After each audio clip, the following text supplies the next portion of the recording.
ito po ulit ang update natin para sa lagay ng ating panahon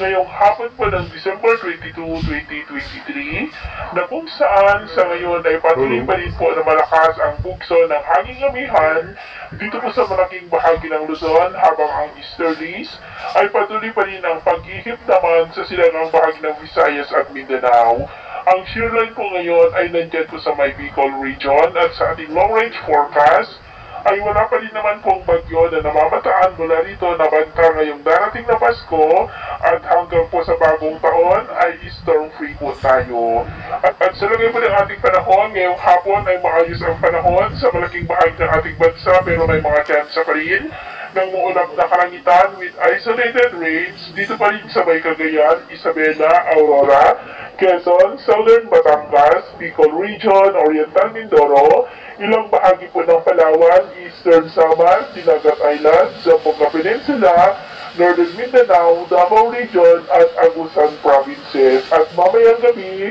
ay posible pa rin ang mga isolated rain sa ilang bahagi ng ating bansa kaya mag-ingat pa rin po tayo dahil posible pa rin ang mga banta ng mga pagbaha at pagguho ng lupa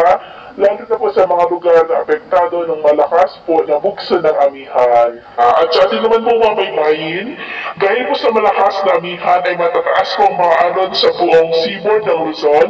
hanggang po dyan sa may seaboard ng Northern at Eastern Samar ng mga alon ay posibleng aabot hanggang po sa 2 to 6 meters high. Iwasan po muna natin ang papalaot dyan po sa mga may kulay pula para mas makaiwas sa mga sakunang pang-karagatan.